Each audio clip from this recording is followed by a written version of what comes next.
ICP. I work at Definity Foundation uh, as the lead for global adoption, and we are very excited to be here in the amazing universe of Cosmos. It has been a fantastic conference, and it's really amazing to see so many people still listening to people. That's very unheard of in a lot of conferences. So, ICP is a layer 1 blockchain, and with our chain fusion technology, we believe that uh, earlier the keynote speaker just before us was talking about unified liquidity. And the next phase of user experience in DeFi comes from addressing the issue of liquidity and user fragmentation. Um, on my left, I have a very good friend and ecosystem project from ICP called Omity, and the founder Louis is here right from China. Louis is a OG when it comes to interoperability in the space.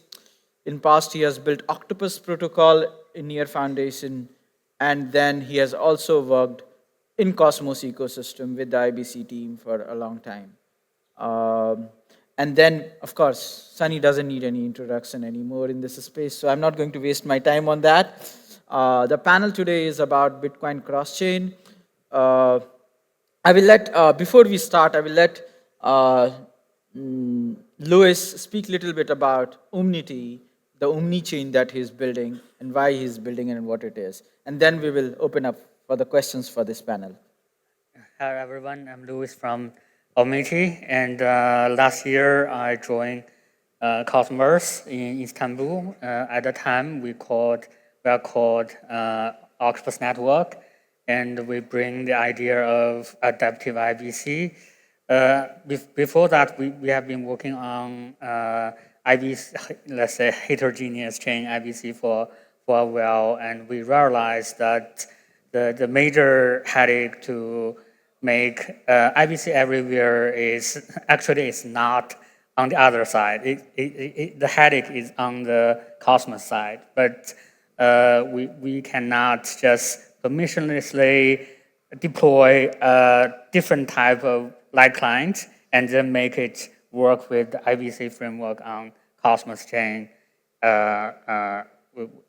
without, let's say, closely connect with the core teams like Informal. So so we come up with the idea that we can run different type of light clients on a proxy chain and utilize the silo machine light client on Cosmos side. So on Cosmos side, you only see a public key. So you trust whatever the transaction signed from this public key. And but the proxy chain will make sure that all the verification happen. And we happily find that ICP is a great place to be the proxy chain and run all kinds of light clients. And this is the idea of last year. And little by little, we realized that ICP is more than that. It has some unique feature to, let's say, to resolve some long time headache in interoperability area. So we present a new protocol called Omity, and we even rebrand ourselves into Omity and jump into ICP ecosystem in full measure. So for everybody here, back a month back in September, we announced for the first time, anybody can send Bitcoin from their Bitcoin wallet to their Kepler wallet in the Osmosis chain directly. And that's phenomenal.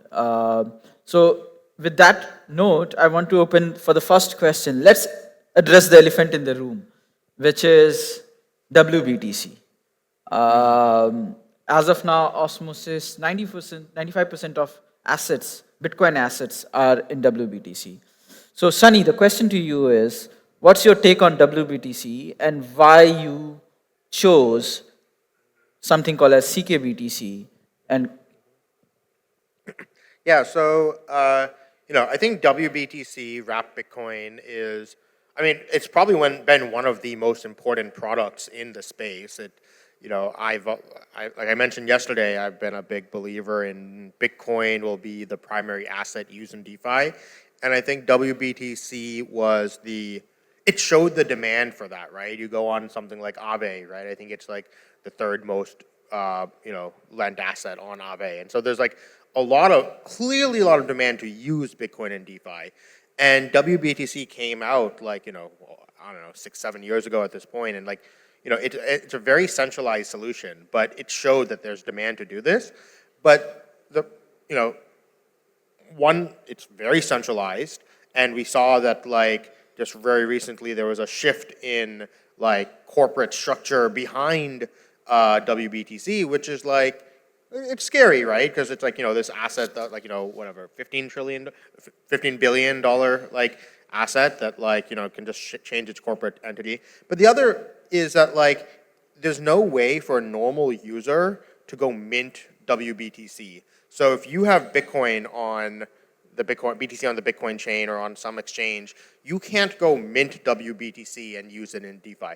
And there's only a handful of merchants that can do that, and it costs like I think like 18 bips, 16 bips or something to do this, and it's like that makes it be this like big divide. But the lack of makes there be a big divide between like Bitcoin liquidity, which is huge, especially on centralized exchanges, and then DeFi liquidity of Bitcoin, which is in WBTC, because you have this like dividing line. Only the merchant network can do this, and Osmosis Foundation actually is a merchant for WBTC, but it still it costs 16 bips to mint and burn, and we have to be sitting in the middle and minting and burning on the Osmosis. So it's like, and the other problem is WBTC is not fungible across chains. So BitGo does issue WBTC on Ethereum, they issue it on Osmosis, they issue it on I don't know, I think maybe on Solana, I think. And so, but all these WBTCs are isolated, and that's even more friction and lack of fungibility across them. So I think that the next step now, and I think this like corporate restructuring around WBTC is like giving the industry like the necessary kick it needs to like wean off of WBTC, and now it's time to shift to proper decentralized Bitcoin bridges that actually are permissionless and allow anyone to take BTC on mainnet and bridge it to Ethereum or Osmosis or Solana or wherever. Yeah. So a follow-up question to you, Sunny, about what's your understanding? Because if I say about CKBTC, of course, I'm in ICP and I will say good things about it. But what's your understanding? You have been in an OG in DeFi space in general, a Bitcoin maxi. You say, I'm a self-proclaimed Bitcoin maxi, if I have to quote you. So what's your understanding of CKBTC and its security? Because knowing you go for gold. So if you have chosen it, you will have your reasons. And what are those reasons?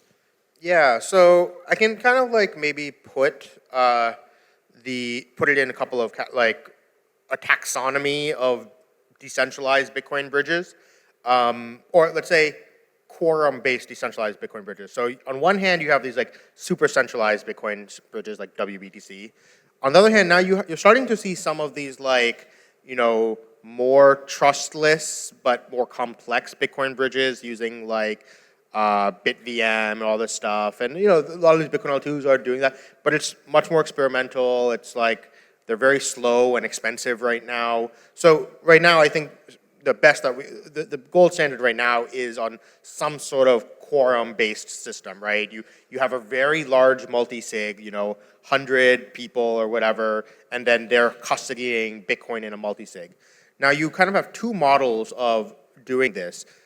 One is you can use smart contracts to create a multi-sig, or you can use MPC to create a multi-sig. And in Cosmos land, in bridges, we see both models be used, right? So something like Axelar uses smart contracts, right? When you bridge from Ethereum to Osmosis with Axelar, they have a smart contract on Ethereum. Or Wormhole has a smart contract on Solana where they instantiate their multi-sig. The problem is that writing smart contracts in Bitcoin is very complicated and difficult, right?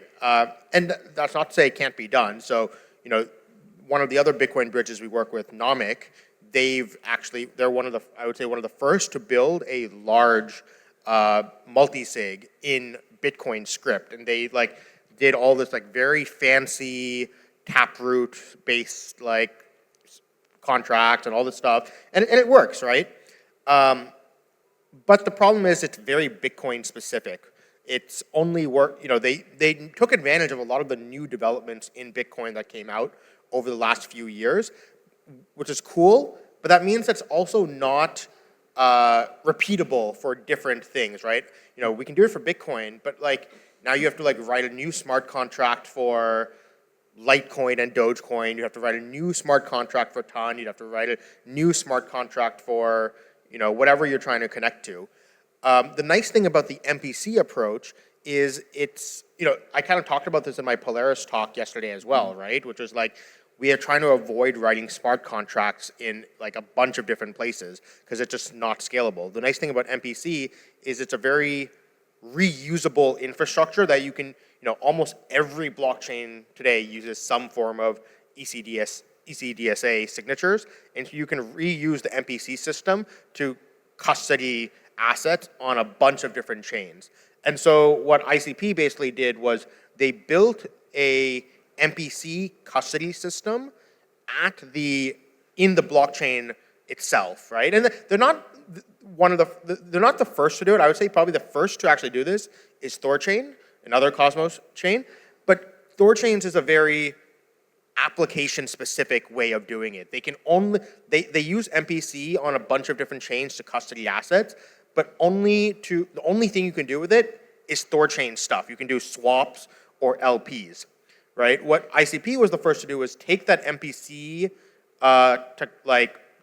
built-in chain MPC technology, but actually just connect it into a smart contracting system. So you can have a smart contract control these MPC wallets on these chains and that way at the chain level, at this protocol level, you have this primitive, and then projects like Omity can come on and build smart contracts on ICP that take advantage of that. And what they did was they basically took that chain abstraction technology that ICP built and then connected it to IBC. Well, yeah, one thing I want to add is this chain key, so CKBTC stands for chain key BTC. So this chain key technology is not designed for bridging. It's the cornerstone of ICP, majorly for inter-shard communication. So ICP is a sharded blockchain composed with many subnets, and each subnet authenticate with each other based on this chain key technology. And any let's say smart contract on ICP can have an unlimited key and to sign transaction and control asset on other blockchains. So a question, and for everybody here, one very fascinating information nugget about ICP Bitcoin integration is ICP takes the entire UTXO of Bitcoin every now and then, and they have the entire state of Bitcoin on ICP chain in the smart contracts and in the Bitcoin subnet. ICP smart contracts can hold up to 400 gigabytes of data. So that makes it really, really possible. And of course, you can look for other security features that are in place to do that. My question to you, Louis, right? Because the Omity bridge is even making not only Bitcoin, but other assets also interoperable, right? Can you quickly share about that? And then I would like to go to Sunny talk about the allied assets, because that's another very fascinating thing that they are doing. Yes, yeah, we can do Bitcoin asset, not just BTC itself, but also as a meta protocol asset, still in a fully trustless way. You guys know that Bitcoin meta protocol asset usually rely on indexer, but if the indexer is just a centralized server, it cannot be trustless. The beauty of, let's say, our work is to run indexer on chain, once again on ICP.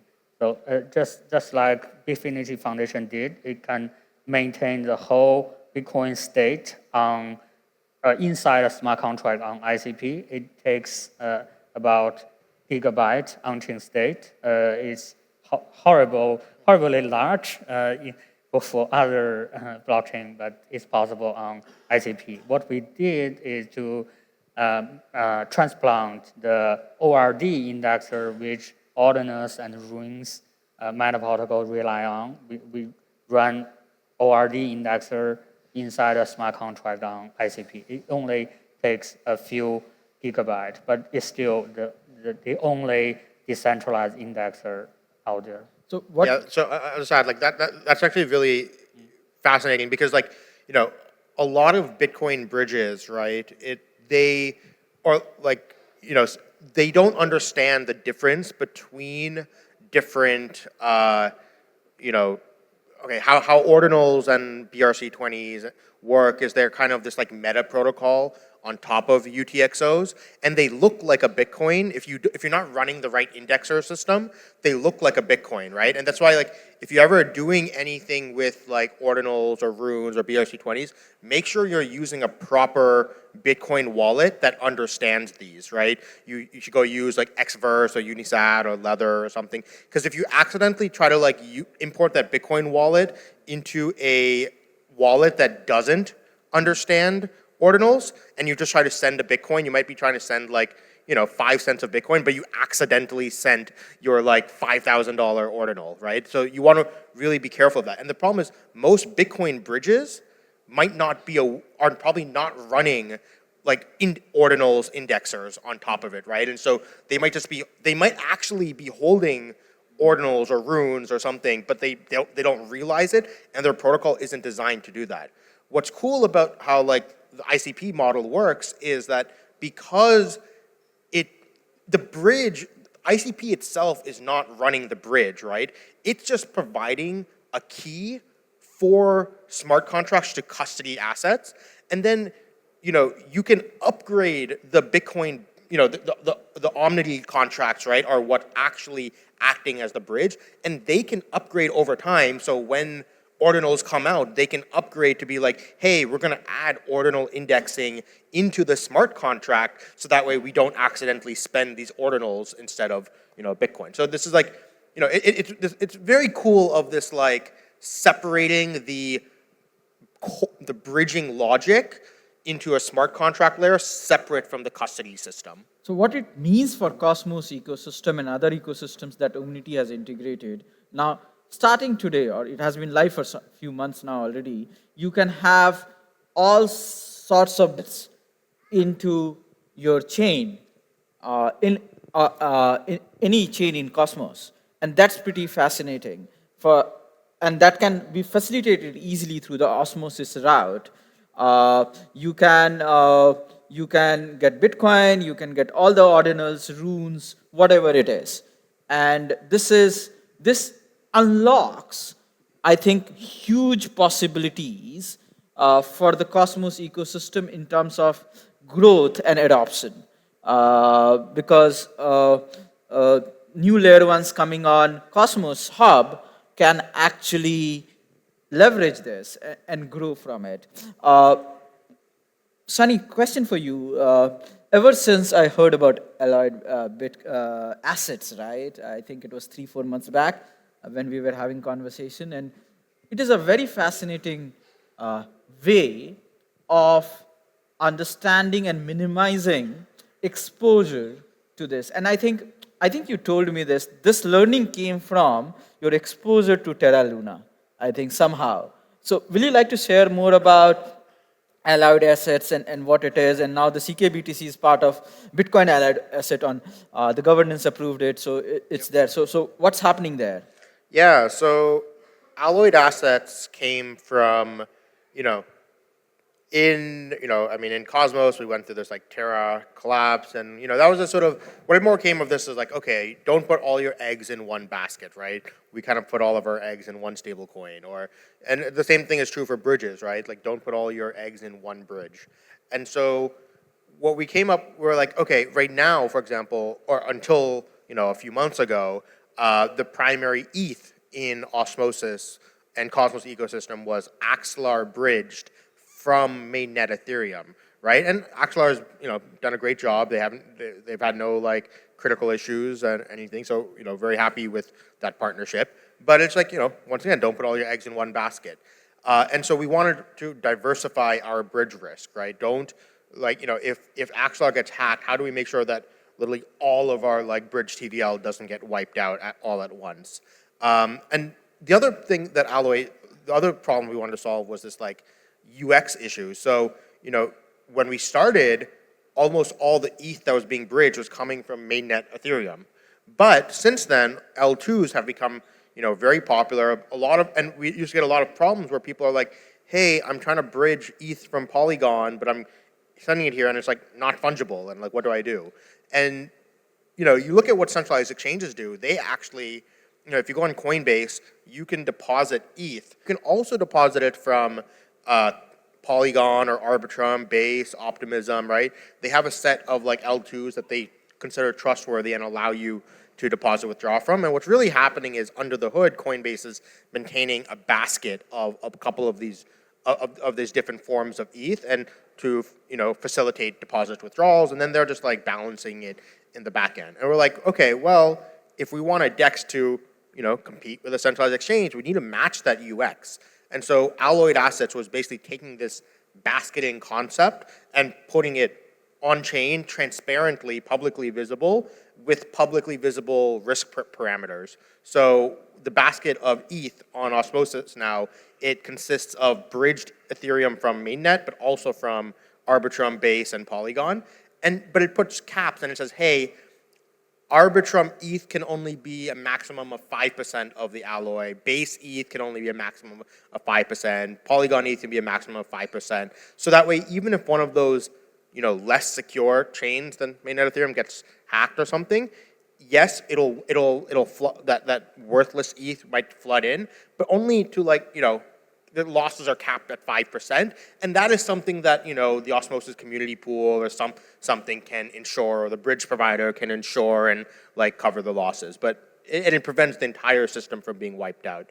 And so Alloyed ETH is live on Osmosis, Alloyed USDT is live on Osmosis, but the one that's most relevant here is Alloyed Bitcoin. So we see that till today still the most popular BTC used in DeFi is the WBTC, right? And so we want WBTC to be able to come from Ethereum and Polygon and wherever else it's being used, but we want that to be fungible with BTC from Bitcoin mainnet. And so basically what we've done is we built an alloy on Osmosis, Alloyed Bitcoin, that is, partially made up of WBTC from Ethereum, but partially made up of CKBTC and Nomic BTC from Bitcoin mainnet. So once again, diversifying bridge risk, right? We're spreading our risk between Nomic and the Omity bridge, basically. So, and then both of these bridges right now have lower caps right now because they're new, right? These are new integrations. Both of them just got done in the last couple weeks, basically. As the caps get filled and as these things become more Lindy, will increase the caps, and I expect that over time, the native Bitcoin will probably end up being the majority in the alloy. And we're starting to see alloys be adopted more throughout Cosmos as well. So like, Nolus, which is the lending app chain, they just added support for Alloyed BTC. Levana BTC, you can deposit Alloyed BTC in Mars. And so I think, I've always said my vision was that like Bitcoin will be the money of Cosmos, and I think Alloyed BTC is how we do that while diversifying risk and allowing really good UX. Oh, the other thing that's worth mentioning is, we have for Bitcoin mainnet right now, and we have WBTC from Ethereum. But I think the next step is, we're seeing all of these Bitcoin L2s start to grow, right? We had the Bitcoin L2 panel yesterday. So, I think major Bitcoin L2s, things like Stacks, Citria, Botanics, we're going to start adding those Bitcoins as well to the alloy. And so that way, this will be probably the best way to actually move. I think Osmosis and alloys are very well positioned to be like the best interoperability, like liquidity interoperability protocol for this growing Bitcoin L2 ecosystem. So one of the reasons why central exchanges exist in first place, because you need all the tokens at one place to trade them, right? And you can have all the order books and futures and options and whatnot. I think now with technologies like chain key, we have reached a space. So just for understanding for the user, like this is a two-way integration. What it essentially means, now any asset from Cosmos can actually trade on DeFi in Ton or Solana, and all of this in a trustless manner. So the question to both of you is, how is your work going to make this happen? This is the same question, and that will be the closing question for today. How is you see Osmosis, the future of this integration, the CK integration that we did? How do you see this as becoming like the Suez Canal of DeFi? Yeah, so, I talked in my talk yesterday about what we're building with Polaris and being this one interface that can tap into liquidity on as many chains as possible to provide this UX of being able to trade any asset on any chain, right? You want to be able to trade Bitcoin, ETH, Sol, XRP, everything from one place. And the thing is, ETH and Sol have great on-chain liquidity right now, right? You can go to Uniswap, you can go to Radium, and you have very deep liquidity for those assets. But a lot of assets don't have their own native spot dexes, like Bitcoin and XRP, right? There's not native spot dexes, and there's not a lot of on-chain DeFi liquidity for these assets right now. Osmosis is going to be focusing on and working with bridges like ICP to bring Bitcoin, bring Dogecoin, bring XRP, bring Cardano, bring these assets that have huge market caps, but very little on-chain liquidity, bring them to Osmosis, which we're building a hyper-performant spot order book DEX, which Alpin talked about earlier, and make it be the best venue for trading these assets. Yeah, I found that the idea of the concept of Polaris is very inspiring. I think the major thing is about user experience, so people can use multiple blockchain. So essentially, it's a multi-chain app without need user to moving around their assets, but the app itself can take care of this, and I think it's open quite a lot possibility, especially for ICP ecosystem projects, since by the Chinky tech stack, smart contract on ICP can control assets on different blockchain, and also it can communicate with different blockchain in a fully on-chain, fully trustless manner. Yeah, but be frankly, I haven't come up with the idea of how we can provide, let's say, new service or based on that. It's quite new. So, thank you very much, gentlemen. I will like to close on a note. This integration, the chain key integration across chain, almost 20 chains are supported through it. It gives power to each one of you, as Sunny actually highlighted that point, to not rely on authorities that can issue you that asset, but actually mint it yourself. So for example, you have USDC on Ethereum, and then you are working with some chain that doesn't have native integration of USDC.